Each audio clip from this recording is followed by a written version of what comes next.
Então, vamos para a nossa última aula da quarta unidade e da nossa disciplina, né, de anatomia humana. Então, agora nós vamos ver o sistema endócrino. O sistema endócrino, antes dele ser um sistema anatômico bem definido, ele é um sistema fisiológico. Então, o sistema endócrino, ele é formado por várias glândulas e essas glândulas estão distribuídas em várias regiões do nosso corpo. Função do sistema endócrino. As glândulas do sistema endócrino, elas vão produzir e liberar na corrente sanguínea substâncias que são chamadas de hormônios. Então, quando nós falamos de glândulas, nós temos as glândulas exócrinas e as glândulas endócrinas. As glândulas exócrinas são aquelas glândulas que produzem e secretam as suas substâncias para ductos, e esses ductos vão levar essas secreções para as cavidades corporais, como o lúmen de um órgão, tá? O interior, a luz de um órgão, ou até mesmo para a superfície externa do corpo. Então, exemplos de glândulas exócrinas: as glândulas sudoríparas, que produzem o suor, e esse suor é eliminado na superfície externa do corpo; as glândulas sebáceas, que produzem o óleo, que também é secretado na parte externa do corpo; as glândulas mucosas e digestivas, que produzem secreções e são lançadas no lúmen ou na luz, né, das estruturas do tubo digestório; as glândulas salivares, que nós estudamos na unidade passada, produzem a saliva, e essa saliva é secretada para o interior da cavidade oral, por exemplo, tá? Então, esses são exemplos de glândulas exócrinas. As glândulas endócrinas, elas produzem hormônios, tá? Então, a substância que é produzida pelas glândulas endócrinas são os hormônios. E esses hormônios, eles são secretados para o líquido intersticial, que é aquele líquido que está ao redor das células, tá? E não para ductos. As glândulas exócrinas secretam para ductos, as glândulas endócrinas secretam para o líquido intersticial. Essa secreção que está no líquido intersticial, ela vai se difundir, ela vai entrar nos capilares e então vai ser levada ou transportada pelo sangue, pela corrente sanguínea. Esses hormônios, eles são mensageiros químicos que atuam em células ou órgãos-alvo. Então, existem células ou órgãos que têm receptores específicos para aquele receptor, e aquele receptor está na corrente sanguínea. Quando ele chega naquele órgão que tem o seu receptor, ele se liga nesse receptor e atua nessas células. Quais glândulas endócrinas nós vamos estudar na aula de hoje? A hipófise, nós já falamos um pouquinho da hipófise no sistema nervoso, já vimos a sua localização. A glândula pineal também já falamos dela no sistema nervoso. Vamos falar da glândula tireoide, das glândulas paratireoides, do timo, do pâncreas, das glândulas suprarrenais e das gônadas, que são os testículos e os ovários, que nós também já comentamos nas aulas anteriores. Aqui mostrando o local onde cada uma dessas glândulas está posicionada. Então, nós temos aqui a hipófise e a glândula pineal, que são relacionadas com o encéfalo. A glândula tireoide e as glândulas paratireoides estão nessa região do pescoço, né, na região cervical. O timo está posicionado lá no mediastino, acima do coração. As glândulas suprarrenais estão posicionadas acima ou na extremidade superior dos rins. O pâncreas está localizado na cavidade abdominal, né, próximo ou se relacionando aqui com o duodeno. E aí nós temos as gônadas, né, os testículos nos homens e os ovários nas mulheres. Vamos começar falando da hipófise. Então, a hipófise, ela também é chamada de glândula pituitária. Então, se vocês lerem em algum lugar glândula pituitária, corresponde à glândula hipófise, tá? E ela é chamada de glândula mestra, tá? Então, a glândula mestra do nosso corpo é a glândula hipófise. A glândula hipófise, ela secreta diversos hormônios que vão controlar outras glândulas endócrinas. Então, ela é uma glândula que produz hormônios e esses hormônios vão atuar em outras glândulas endócrinas, por isso que ela é chamada de glândula mestra. A glândula hipófise, ela está interligada ou relacionada com o hipotálamo, tá? Que nós já falamos lá no sistema nervoso, que é o principal integrador entre os sistemas nervoso e o endócrino. E essa glândula hipófise está localizada na fossa hipofisária do osso esfenoide, mais precisamente num local que é chamado de cela túrcica. Então, nessas imagens aqui, ó, glândula hipófise, glândula hipófise. A glândula hipófise é dividida em duas regiões, uma anterior e a outra posterior. A região anterior é uma região mais glandular, que é chamada de adenohipófise. E a região posterior é formada por tecido nervoso, então é chamada de neurohipófise. Essa neurohipófise é a parte da glândula que tem conexão direta com o hipotálamo. Nessa imagem aqui, nessa segunda imagem, nós vemos a diferença, ó, na coloração da adenohipófise e da neurohipófise. Essa peça natural aqui, que eu acho que eu até já tinha mostrado para vocês, a gente consegue visualizar, ó, a diferença da adenohipófise mais anterior e da neurohipófise mais posterior. Vamos ver quais hormônios são produzidos por cada uma dessas regiões, tá? A região da neurohipófise, os hormônios são produzidos no hipotálamo e são armazenados na região da neurohipófise, até serem secretados na corrente sanguínea. Os da adenohipófise são produzidos e secretados pela adenohipófise, tá? Vamos começar pelos hormônios neurohipofisários. São produzidos pelo hipotálamo e secretados pela neurohipófise. Primeiro hormônio que eu coloquei aqui, hormônio antidiurético, também chamado de ADH ou vasopressina. Professora, na prova pode colocar ADH? Não, quero o nome completo do hormônio. Tem muita pouca coisa nessa unidade, tá? Então, quero o nome completo do hormônio. ADH, eu quero hormônio antidiurético, ou vasopressina, como vocês preferirem, tá? Qual que é a função desse hormônio antidiurético? Como o nome dele já fala, antidiurético. Ele vai ser anti-diurese, a eliminação da água. Ele vai promover a reabsorção da água nas estruturas formadoras de urina, efetuando o controle hídrico. Lembra na aula passada que nós estudamos o néfron? Em alguns locais eu falei para vocês que acontece a reabsorção, a secreção de substâncias. Em alguns daqueles pontos ocorre a reabsorção da água, ou seja, não é toda a água que passa para as estruturas urinárias que vai ser eliminada do nosso corpo. Nós precisamos de água para outras funções. Então, nós não podemos eliminar toda a água do nosso corpo. Então, o que nós temos aqui nessa imagem? Ó? Essa primeira coluna, com a letra A, corresponde a um vaso sanguíneo, a corrente sanguínea. E a segunda aqui são as estruturas renais, formadas por tubos, onde a urina está se formando. Então, lá no começo do néfron, eu falei para vocês que ocorre aquela filtração. Então, boa parte das substâncias que estão no sangue vão para as estruturas renais. E aí, lá pelo meio do caminho, uma parte dessas substâncias, como a água, por exemplo, vai ser reabsorvida.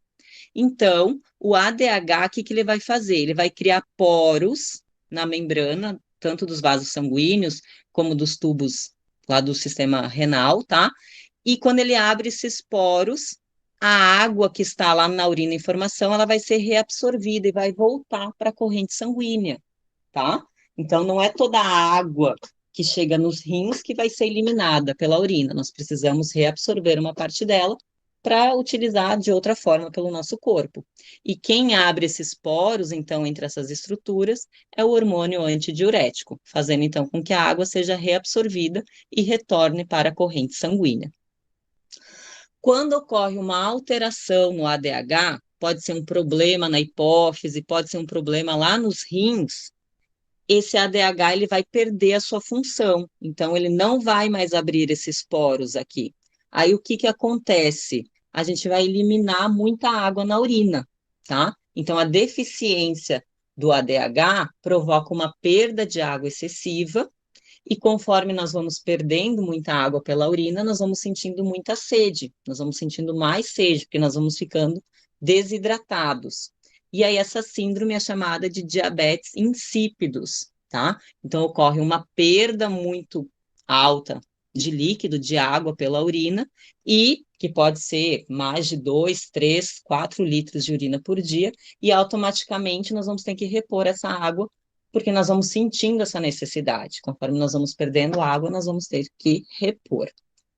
O mesmo acontece quando se ingere bebida alcoólica, tá? Então, normalmente, pessoas que bebem uma cervejinha, um uísque, uma vodka, uma caipirinha, elas sentem mais vontade de urinar, né? Então, a gente está lá tomando uma cervejinha, foi uma vez no banheiro, depois não para mais.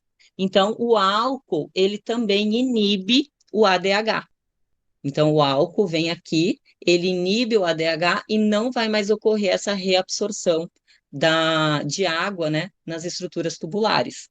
E aí a gente começa a eliminar muita água, começa a fazer muito xixi. No outro dia, quando a gente bebe demais, a gente acorda com aquela ressaca. Aquela ressaca nada mais é do que o nosso corpo desidratado. Então, nós precisamos tomar bastante líquido no dia seguinte, ou até mesmo para evitar essa ressaca e essa desidratação, é importante que a gente, ao mesmo tempo, para quem consome bebida alcoólica, não estou influenciando ninguém a beber, tá? Inclusive não bebam, mas para quem bebe, é importante alternar com a cervejinha, com a caipirinha, um copo de água, né? Então vai sempre alternando para se manter hidratado, tá? E outro hormônio que é produzido pelo hipotálamo e secretado pela neurohipófise é a ocitocina. A ocitocina, ela vai estimular a contração do músculo liso do útero e as células mioepiteliais ao redor dos alvéolos das glândulas mamárias. Então, é um hormônio que vai atuar no nascimento, no parto normal, por exemplo, e na amamentação. O bebê ele está posicionado para o nascimento, está encaixado. Então, nós vemos a cabeça dele aqui na direção, ó, né, no colo do útero. Quando ele está pronto para nascer, ele começa a empurrar esse colo do útero.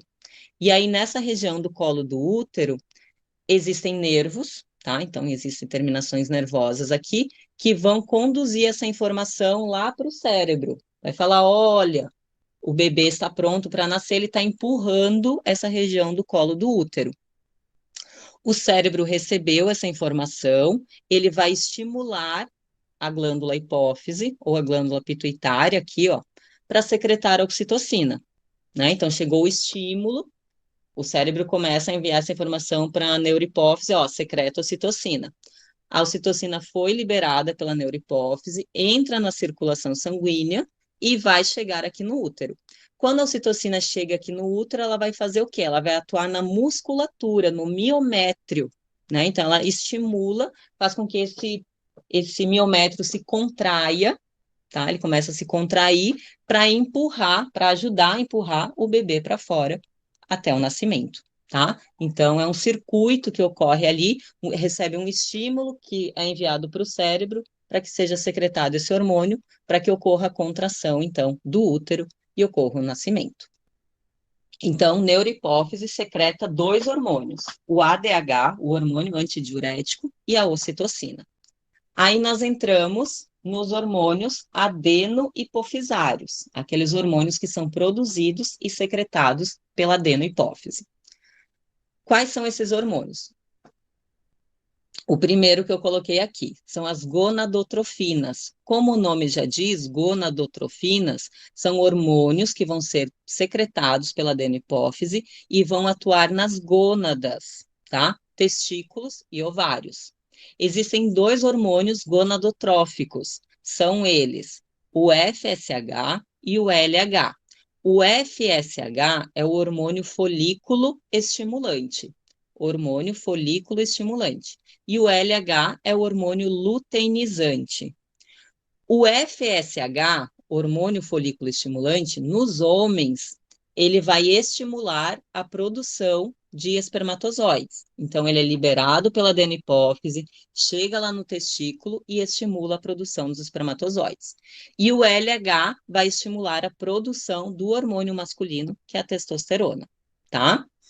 Nas mulheres, tanto o folículo estimulante como o hormônio luteinizante, eles participam do ciclo menstrual.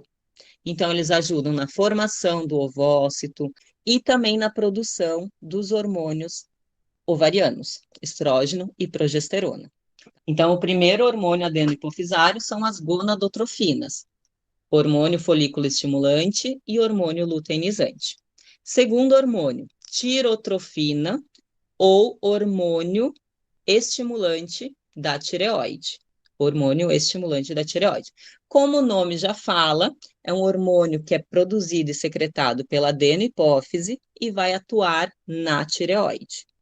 E ele vai estimular a síntese e a liberação dos hormônios tiroidianos, que nós vamos falar daqui a pouquinho deles, que são o hormônio T3 e o T4.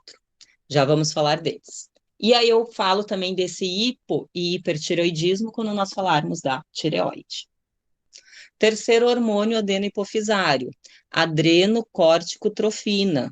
Adrenocorticotrofina é um hormônio que vai ser liberado pela adenopófise e vai estimular e liberar os hormônios que são produzidos nas regiões corticais das glândulas suprarrenais. Adreno, porque a glândula suprarrenal também pode ser chamada de glândula adrenal, tá? Então, adrenal, esse adreno vem de adrenal. E córtico, que é a região cortical. Então, adrenocorticotrofina é o hormônio que atua nos hormônios que são produzidos na região cortical da glândula suprarrenal, tá? Já vamos falar também das alterações nessa diminuição e aumento que pode causar, tá? Nessas imagens eu coloco já aqui, ó, a glândula tireoide e aqui as glândulas suprarrenais. Mas nós vamos falar delas posteriormente. O quarto hormônio, hormônio do crescimento, que é o conhecido, né, GH, que também pode ser chamado de hormônio somatotrófico, hormônio somatotrófico ou hormônio do crescimento. Como o próprio nome já diz, ele promove o crescimento, principalmente de cartilagens e dos ossos. Então, ele vai influenciar no nosso crescimento, no nosso desenvolvimento, tá? Conforme nós vamos crescendo, para nós nos desenvolvermos, né, do recém-nascido até adulto, nós precisamos desse hormônio do crescimento. E ele também influencia no metabolismo das proteínas, dos carboidratos, dos lipídios, tudo isso está relacionado com o nosso desenvolvimento, com o nosso crescimento, tá? Uma deficiência de GH na infância vai provocar um nanismo hipofisário, ou seja, essa criança ela não vai crescer o suficiente, o tanto que ela tem que crescer. O excesso de GH na infância vai provocar o gigantismo, tá? Então a pessoa ela vai ter muito GH, então ela vai crescer mais do que o necessário. Essas alterações, tanto de deficiência como excesso de GH, normalmente acontece quando existe um tumor na glândula hipófise, tá? Então existe um tumor ou uma lesão na glândula hipófise e ela começa a produzir muito GH ou produzir pouco GH, tá? Então, tem que ser detectado o problema que está causando nessa alteração e ser feito o tratamento. Normalmente, quando tem um tumor, é feita uma cirurgia para a retirada desse tumor. E aí, se a pessoa está produzindo muito GH, com a retirada do tumor ou de parte dele, essa produção vai reduzir. E quando está produzindo pouco, retira o tumor, mas mesmo assim ele não volta a produzir mais, aí é feito injeções desse hormônio, tá? É feito aplicações do GH para que essa criança ela consiga suprir a falta do GH que ela teve em determinada idade ou determinado período da vida dela, tá?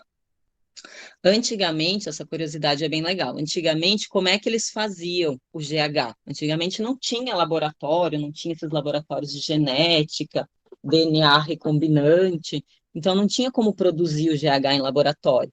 Aí o que que eles faziam? Eles pegavam a hipófise de cadáveres, tiravam o GH de lá e eles manipulavam, né, e faziam tratamento para essas pessoas que tinham deficiência no GH. tá? Então, só que eles precisavam de muitas hipófises, a hipófise é muito pequena, então eles precisavam de muitas hipófises, às vezes, para fazer o tratamento de apenas uma criança, de uma pessoa. Hoje em dia, não. Hoje em dia já tem a tecnologia dos laboratórios de genômica, de genética, DNA recombinante, e eles conseguem produzir esse hormônio em laboratório para fazer o tratamento, mas antigamente era bem diferente.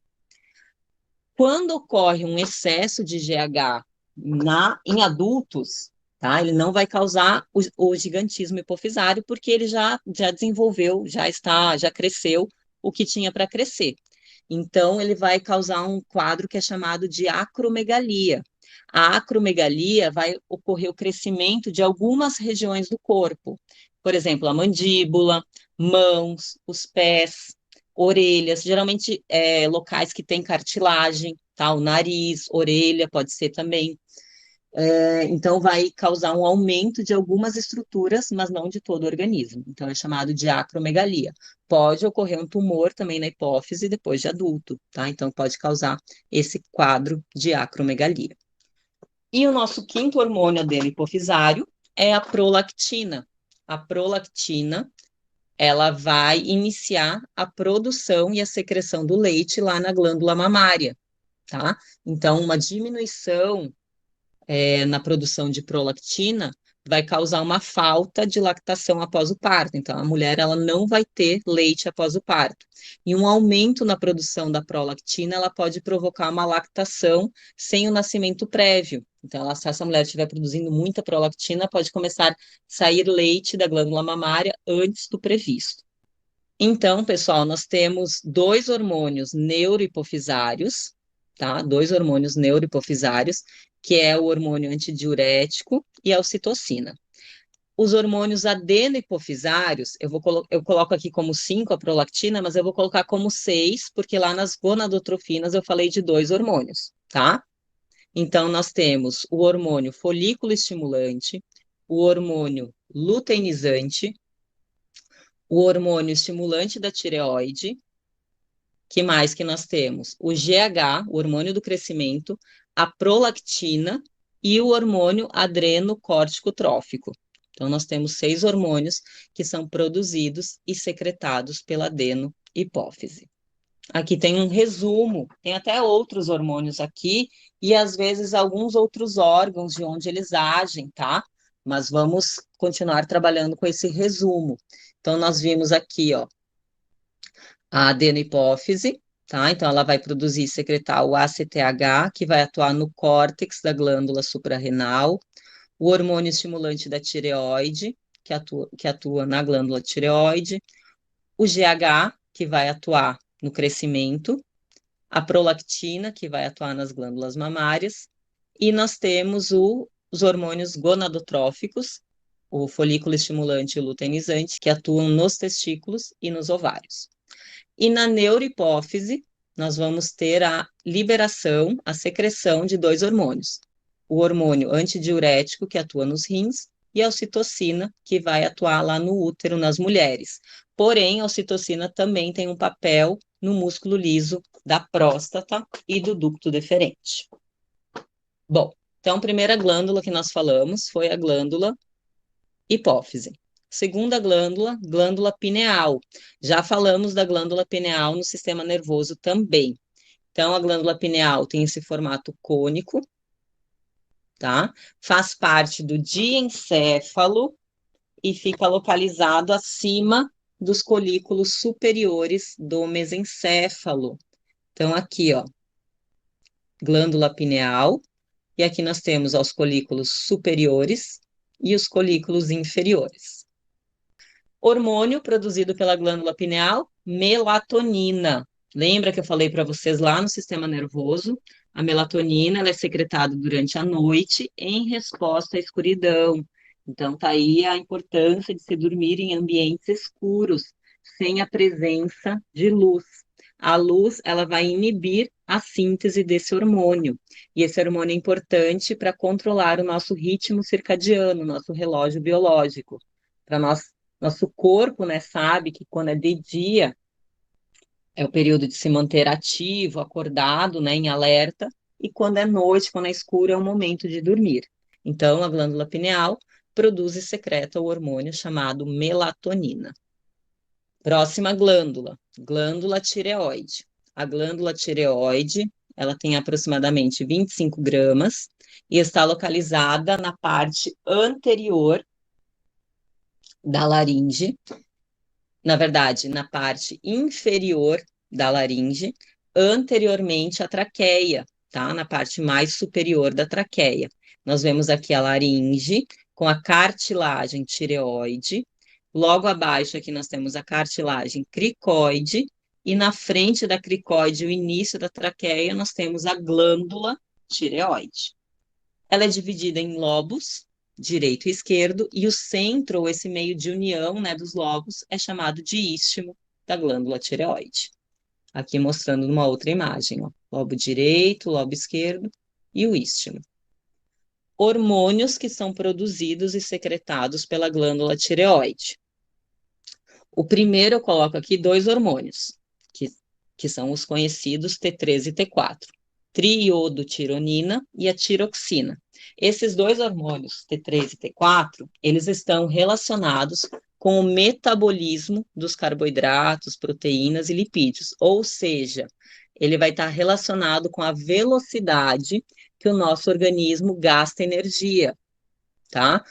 Se nós temos pouco T3 e T4, a nossa velocidade para gastar essa energia, né, o nosso metabolismo, ele vai ser reduzido. Se nós temos mais T3 e T4, o metabolismo vai ser mais acelerado, tá? E o outro hormônio que eu coloco aqui, que também é produzido e secretado pela tireoide, é a calcitonina. A calcitonina, ela atua diminuindo a quantidade de cálcio do sangue e aumentando a concentração de cálcio nos ossos.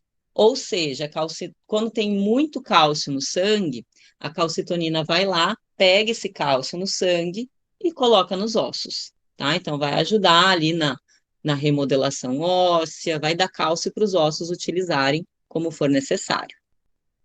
Quando a gente tem uma diminuição desses hormônios, principalmente T3 e T4, nós vamos ter uma condição que é chamada de hipotireoidismo. E quando a gente tem um aumento, né, excessivo de T3 e T4, nós vamos ter uma condição que é chamada de hipertireoidismo. Então, o excesso de T3 e T4 é chamado de hipertireoidismo, e não sei se vocês já ouviram falar. Quem tem hipertireoidismo geralmente tem um metabolismo muito acelerado. Então, aquela pessoa que ela está sempre hiperativa, ela sente muito calor, apresenta sudorese, ela tem perda de peso com facilidade. Então, às vezes, aquela pessoa que come de tudo, mas não engorda, tá? Geralmente, ela está mais ansiosa, né, com nervosismo. Ela pode apresentar esses olhos arregalados, tá? E pode ter um inchaço da glândula tireoide, que é o que nós conhecemos como bócio, tá? Isso pode ser pela formação de nódulos, presença de um tumor na tireoide ou alguma outra causa, tá? Então, normalmente, pessoas que têm hipertireoidismo apresentam esse metabolismo acelerado. E aí, todas essas consequências aqui. E o contrário, né? Uma deficiência na produção desses hormônios, T3 e T4, vai levar a um quadro de hipotireoidismo.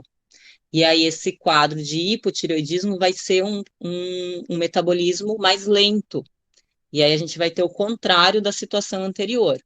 Então, a pessoa ela vai ter o metabolismo celular vai estar diminuído, os batimentos cardíacos vão estar menos acelerados, o ganho de peso é mais fácil. Então, como o metabolismo está diminuído, às vezes a pessoa come dentro do esperado numa dieta e ela não consegue ter essa perda de peso, porque o metabolismo dela está muito lento. Então, ela não consegue ter esse gasto energético, tá? Então, é uma deficiência na produção dos hormônios T3 e T4. Então, vai causar o hipotireoidismo.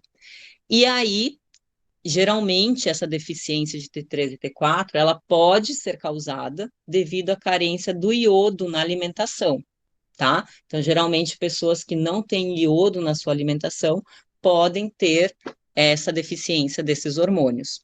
Hoje em dia, antigamente não tinha, hoje em dia é obrigatório que se tenha iodo no sal de cozinha, por exemplo. Então é importante, né, verificar na hora da compra do sal de cozinha se ele apresenta iodo na sua composição. Acredito eu que hoje a maioria, né, dos sais de cozinha apresentem o iodo na sua composição. Antigamente era muito comum, né, como o sal não era iodado, era muito comum ter essa deficiência desses hormônios. Existem outras fontes também para se adquirir o iodo, então frutos do mar, ovos, leite, se eu não me engano, tá? Existem outras fontes, então vai depender muito da dieta dessa pessoa. Uma outra causa para ter essa deficiência dos hormônios pode ser uma doença autoimune, onde o próprio corpo ele ataca as células da glândula tireoide e aí a gente tem a deficiência na produção desse hormônio, que é o que nós chamamos de tireoidite, tá? Que é uma doença autoimune. O hipotireoidismo na infância é chamado, ó, de cretinismo, tá? Então, é importante que as crianças não tenham esse hipotireoidismo na infância. Então, é importante o acompanhamento nutricional, é importante que alimentos que contêm o iodo, por exemplo, estejam presentes nessa dieta.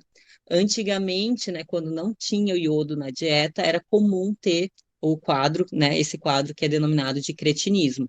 Então, ele se caracteriza pelo comprometimento do crescimento dos ossos, dos dentes e também a pessoa que apresenta um hipotireoidismo na infância, né, numa fase que está se desenvolvendo, pode apresentar esse rebaixamento ou esse retardo mental, tá? Então, ele está relacionado também com a falta ou com a deficiência desses hormônios na infância, tá?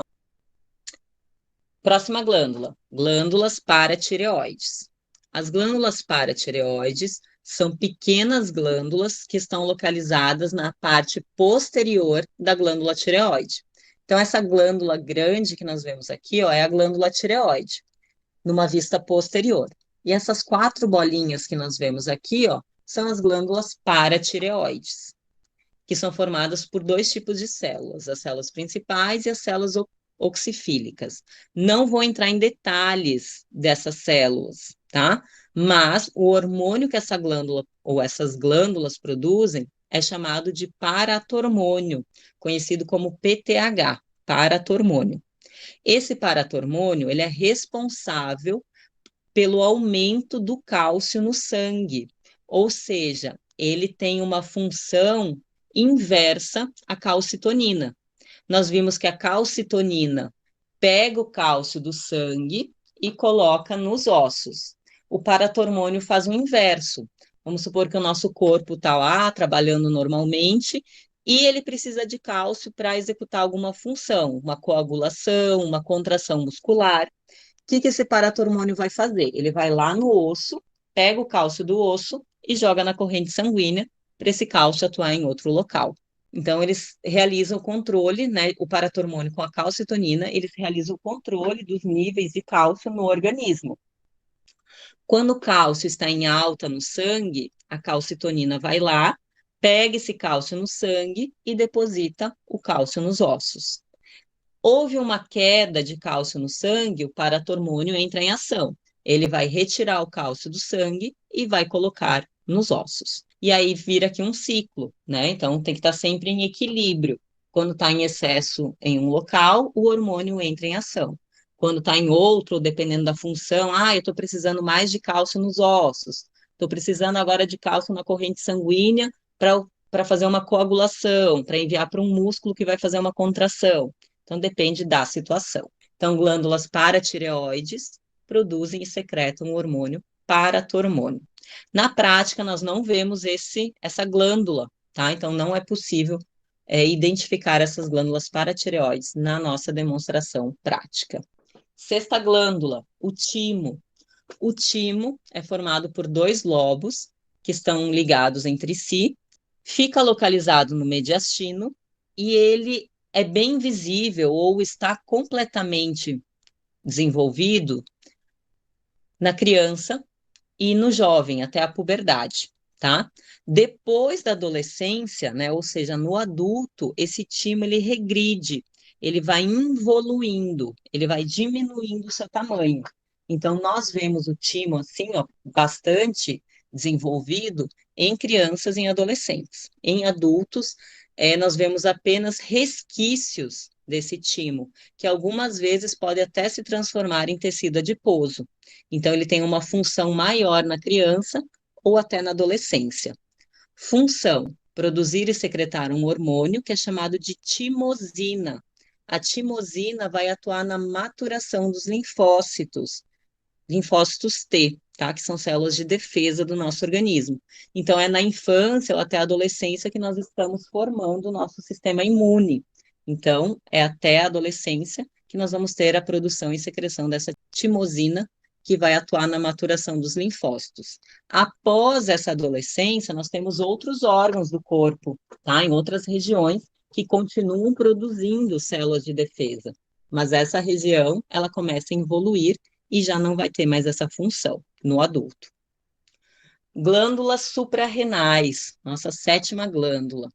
As glândulas suprarrenais, elas estão localizadas acima dos rins, ou seja, na extremidade superior dos rins, são duas glândulas, direita e esquerda, e se apresentam na coloração amarelada. Quando nós falamos das glândulas suprarrenais, nós dividimos elas em duas partes. Uma parte mais externa, que é chamada de córtex, e vai produzir os hormônios corticais, então é a parte de fora da glândula, e a parte mais interna é chamada de medula, e na medula são produzidos os hormônios medulares. Nessa imagem aqui, ó, nós temos aqui, ó, glândula suprarrenal de um lado, glândula suprarrenal do outro, podendo ser chamada em alguns livros, por alguns autores, de glândulas adrenais, tá? Vocês podem encontrar com esse nome também, mas corresponde à mesma glândula. Quais são os hormônios que são produzidos e secretados pelo córtex da glândula suprarrenal? Existem dois tipos de hormônios, os mineralocorticoides e os glicocorticoides. Nos mineralocorticoides, o hormônio principal, ou mais importante, mais conhecido, é a aldosterona, tá? Então, nos mineralocorticoides, nós temos a aldosterona. Essa aldosterona tem como função realizar a reabsorção de sódio e a excreção do potássio nos rins. Então, pensando lá naquele néfron, que ocorre reabsorção e secreção de substâncias, a aldosterona vai até o néfron e ela vai fazer com que o sódio seja reabsorvido, então, para que o nosso organismo não secrete todo o sódio, né, ele vai ser reabsorvido, mas vai fazer com que uma quantidade maior de potássio seja eliminado. Como o sódio está sendo reabsorvido, ele vai aumentar a pressão arterial e a volemia, que é o volume de sangue circulante, tá? Então, essa reabsorção de sódio está relacionado com o aumento da pressão arterial. Quando tiver uma perda excessiva de sódio, essa pressão arterial ela vai estar alterada também, tá? Então, a aldosterona é importante para realizar essa reabsorção. Nos glicocorticoides, o hormônio mais importante é o cortisol. O cortisol, ele é um anti-inflamatório natural, produzido pelo nosso corpo, tá? Então, vocês já devem ter ouvido em falar em corticoides, em medicamentos, né, que tem a base de corticoides, que normalmente são anti-inflamatórios. Então, o nosso corpo, ele produz esse cortisol, que é um anti-inflamatório. Então, a última informação que eu coloquei aqui, ó, ele reduz inflamações. Mas para ele ter essa função, né, de anti-inflamatório, ele tem que ser produzido numa quantidade exata, numa quantidade X, não pode ser nem muito pouco, nem em excesso. Quando o cortisol é produzido em excesso, ele começa a causar reações adversas no nosso corpo, tá? Então, por exemplo, em situações de estresse, até coloquei aqui, ó, liberado em situações de estresse. Se nós passamos muita parte do nosso dia estressado, nós estamos liberando muito cortisol, tá? E muito cortisol, ele acaba não sendo bom para o nosso corpo. Olha a função dele aqui. Atua na produção de glicose a partir de proteínas e gorduras, né? Ele vai aumentar a glicemia. Então, se tiver muito cortisol, ele vai começar a degradar muitas proteínas e gorduras do nosso corpo, e isso pode levar a uma baixa imunidade, porque ele começa a degradar até o que não precisa degradar, tá? Então é importante nos mantermos calmos, existem momentos de estresse que é inevitável, né? Mas pessoas que são muito estressadas, que vivem de mau humor, a liberação do cortisol é maior. E aí elas tendem a desenvolver mais doenças, porque o sistema imunológico ele fica comprometido devido a essa atuação excessiva do cortisol. Em quantidade normal, ele tem funções benéficas, mas quando é em excesso, ele vai causar esses malefícios para o organismo. Então, os mineralocorticoides e os glicocorticoides são hormônios produzidos e secretados pelo córtex da glândula suprarrenal. A medula da glândula suprarrenal vai produzir e secretar dois hormônios que são chamados de adrenalina e noradrenalina.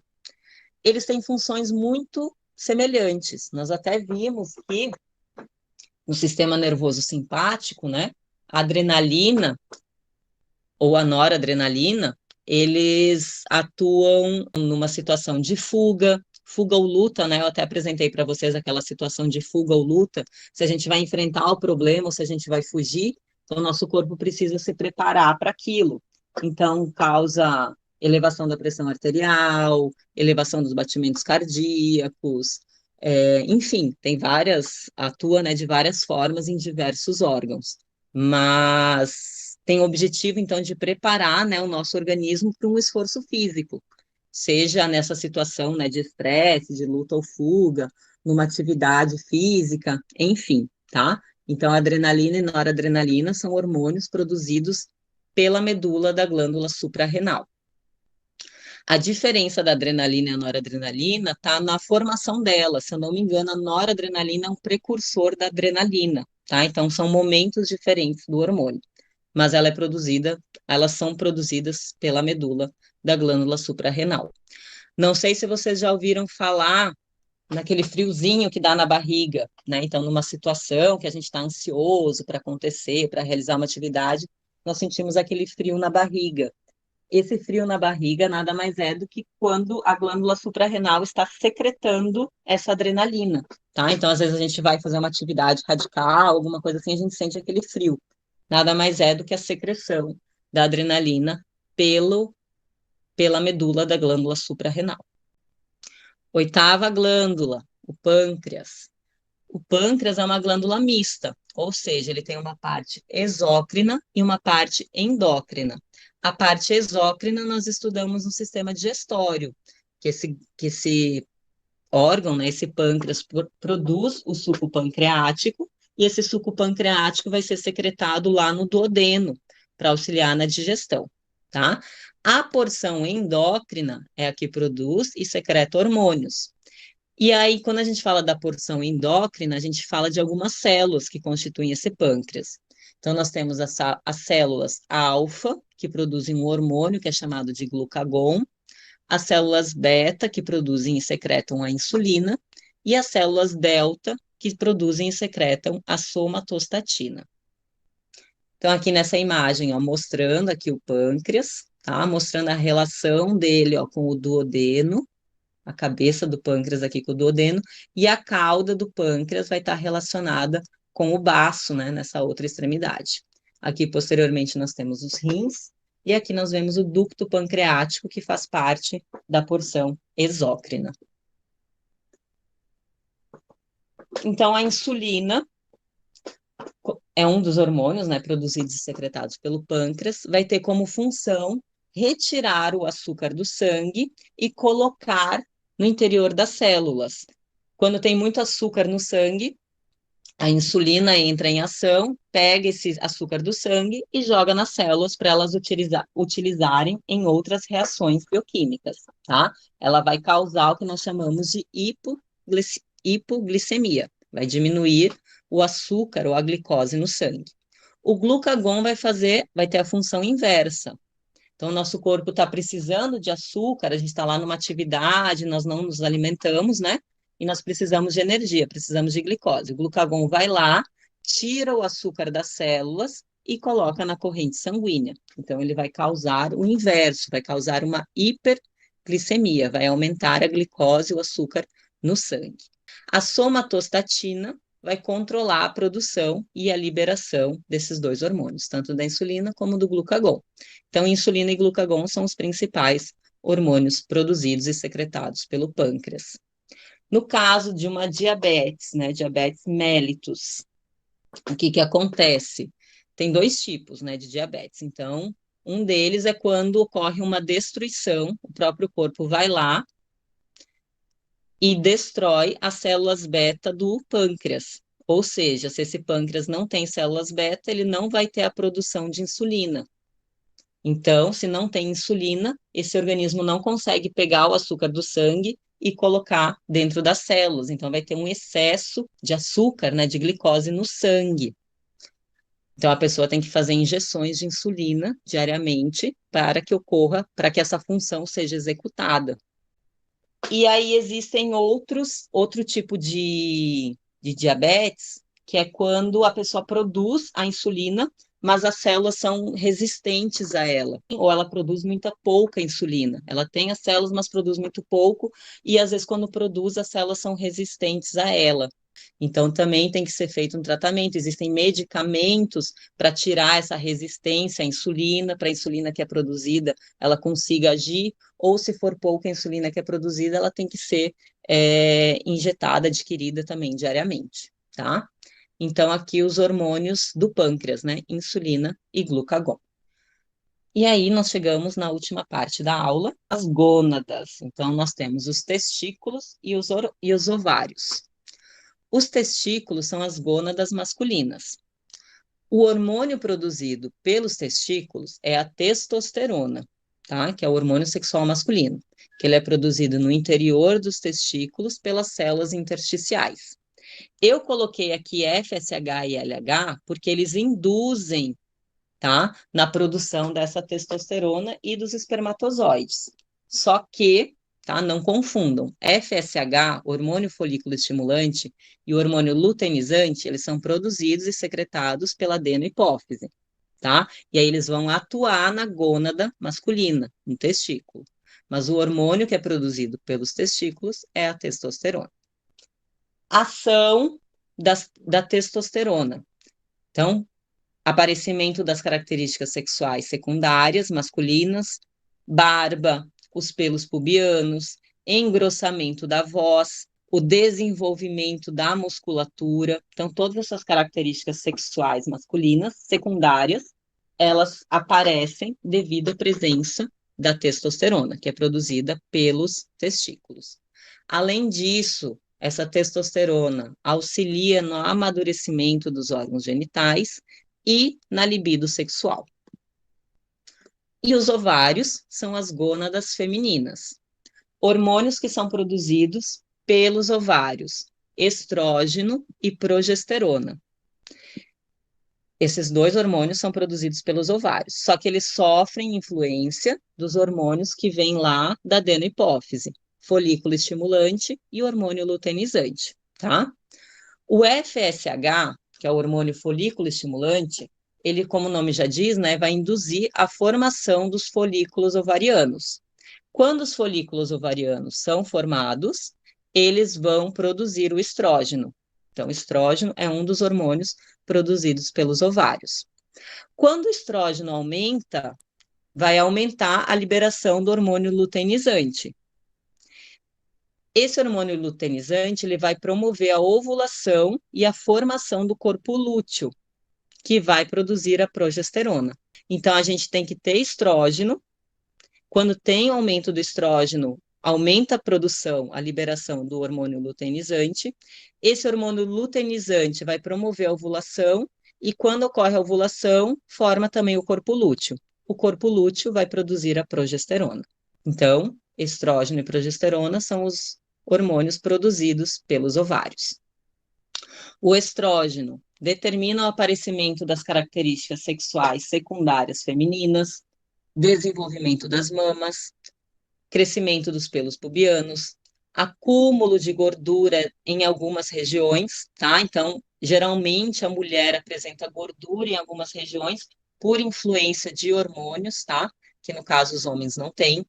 Estimula o desenvolvimento do endométrio. Então, quando o estrógeno ele é secretado, ele vai lá no endométrio, no útero, vai estimular, vai fazer com que esse endométrio se desenvolva, né, se prepare para receber o embrião, caso ocorra a fecundação.